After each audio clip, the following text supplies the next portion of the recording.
మోహన్ చూడు. గీత ఎరా, తను రోజు వెళ్ళేటప్పుడు వచ్చేటప్పుడు కొజ్జా కాలేజ్కి వెళ్తోంది, కొజ్జా డాక్టర్ కాబోతుందని నోటికొచ్చినట్టు వాగి చేయలాగావట. ఏది ఇప్పుడు లాగు చూద్దాం. ఇలా బతకడం కంటే చావడం మేలనుకునే మా మధ్య ఏదో సాధించాలనే తపనతో ఉందిరా తను. చెట్టుకు చీర కట్టినా ఎగేసుకుంటూ వచ్చే మీలాంటి మగాళ్ళు ఉండబట్టే ఎన్ని అవమానాలు మాకు జరుగుతున్నాయి. నీలాంటి వాళ్ళని ప్రాణాలతో వదలకూడదమ్మా. వద్దమ్మా, అమ్మా అమ్మా చెప్పేది వినమ్మా. అమ్మా వద్దమ్మా, అమ్మా రాయి కింద పడేయమ్మా. అమ్మా रुक जाओ, पत्थर नीचे डालो. बोल रहा हूं ना पत्थर नीचे डालो. రాయిని కింద పడిమంటున్నాను కదా.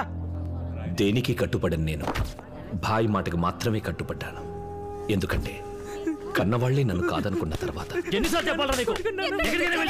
నీ వల్ల మాకు ఎన్ని అవమానాలు తెలుసా? వాచి పెట్టుకోమంటే గాజులు వేసుకుంటాం, ప్యాంటు వేసుకోమంటే లంగా కట్టుకుంటాం, పౌడర్ రాసుకోమంటే పసుపు రాసుకుంటాం. ఎన్నిసార్లు తిట్టడం, ఎన్నిసార్లు కొట్టడం. నీలో మార్పు రాదా?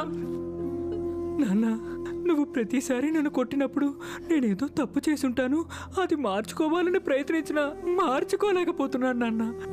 నేను ఎందుకు ఇలా ప్రవర్తిస్తున్నానో తెలుసుకోవడానికి నేను బుక్స్లో, నెట్లో కూడా వెతికి చూశాను నాన్న. దానికి కారణం హార్మోన్ చేంజెస్ నాన్న. ఇందులో నా తప్పేమీ లేదు నాన్న. దయచేసి నన్ను ఇంటి నుంచి పంపించేయద్దు.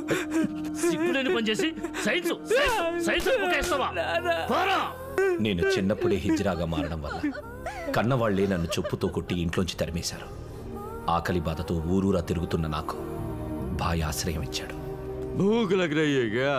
ఆయన మాట్లాడే భాష నాకు అర్థం కాకపోయినా నా ఆకలి బాధను అర్థం చేసుకొని ఇంటికి తీసుకెళ్ళాడు.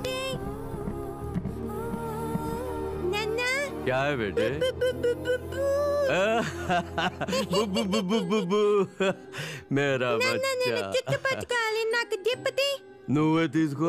తీసుకుంటే ఇదికి నొప్పిపోతుంది. అవునా?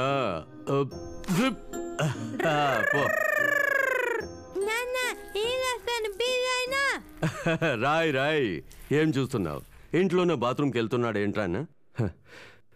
వాడు మనలాగా కాదు, మతి స్థిమితం సరిగ్గా లేదు. నువ్వు తిను, తిను. ఎందుకు ఏడుస్తున్నావు? నేను హిజ్రాగా మారడం వల్ల ఇంట్లోంచి తరిమేశారని చెప్పాను. నేను ఒకటి చెప్తాను, జాగ్రత్తగా విను. మగవాడిలా పుడితే శివుడు, ఆర్ధాన్లా పుడితే శక్తి. ఇద్దరు కలిస్తే ఉండేలా పుట్టిన నువ్వు అర్ధనారీశ్వరుడు. నీ పేరేంటి? కార్తిక్.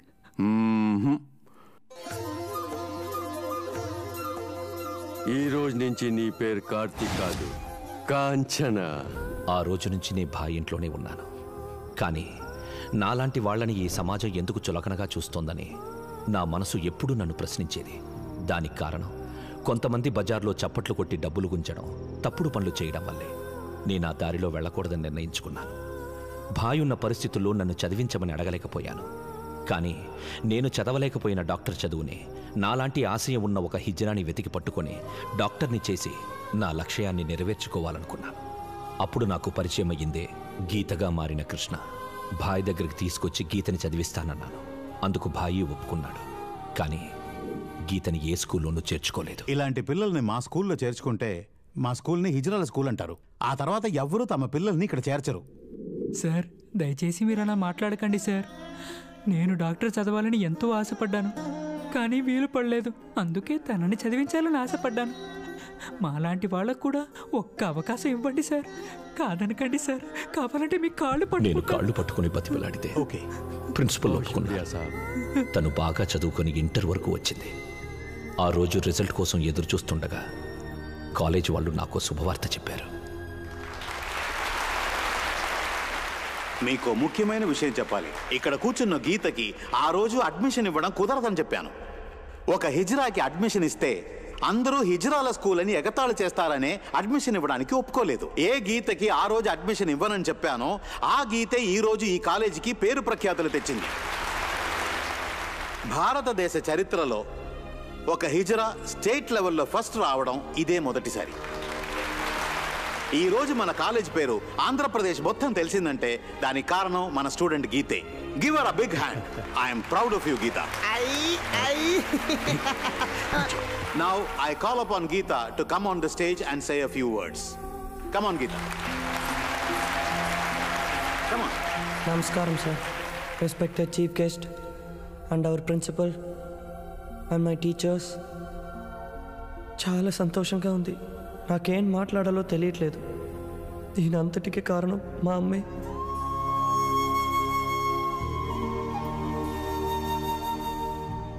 అమ్మ, స్టేజ్ మీద దగ్గర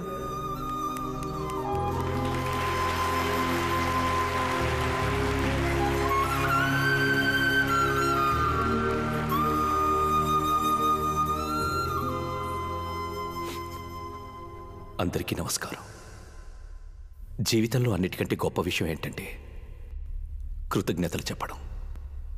ఈరోజు నేను ముగ్గురికి కృతజ్ఞతలు చెప్పాలనుకుంటున్నాను. నేను గీత ఈ స్థితిలో ఉన్నామంటే దానికి కారణం అక్బర్ భాయ్నండి. ఆయనే గనుక మాకు ఆశ్రయం కల్పించకపోయి ఉంటే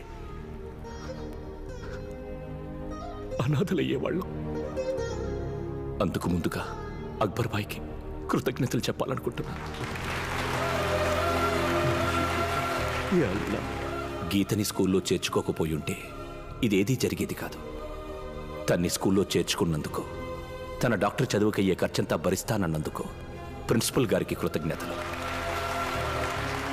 చివరిగా నా కలని నిజం చేసిన గీతకి కృతజ్ఞతలు చెప్తున్నాను. చిన్నప్పటి నుంచి నాలో ఉన్న ఆవేదన్ని ఈరోజు మీ ముందు చెప్పాలనుకుంటున్నాను. రోజు వీధిలో కొంచెం 0.5 అని రకరకాల పేర్లతో పిలుస్తూ మమ్మల్ని అవమానించిన మాకు బాధగా లేదు. కానీ మా తల్లిదండ్రులే మేం వాళ్లతో ఉంటే వాళ్లకు అవమానమని, చచ్చినా పర్వాలేదని మమ్మల్ని ఇంట్లోంచి తరిమేస్తున్నారు. అదే మాకు ఎక్కువ బాధ కలిగిస్తుంది.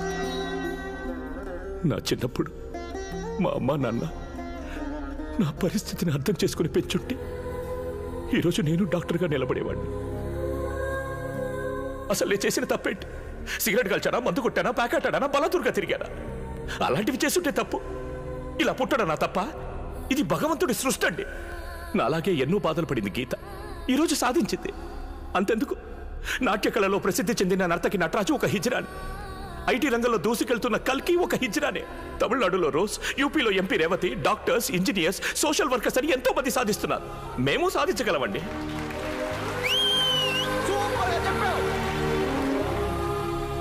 మిమ్మల్ని నేను అడిగేది ఒక్కటే, మీ ఇంట్లో మాలాంటి వాళ్ళు ఎవరైనా ఉంటే వాళ్ళని ఇంట్లో చికెన్ టేయకండి. వాళ్ళని అనాథల్ని చేసి వాళ్ళ జీవితాల్ని నాశనం చేయకండి. వాళ్ళని మామూలు మనుషులుగా గుర్తించండి. నేను ఏదైనా తప్పుగా మాట్లాడుంటే నన్ను క్షమించండి.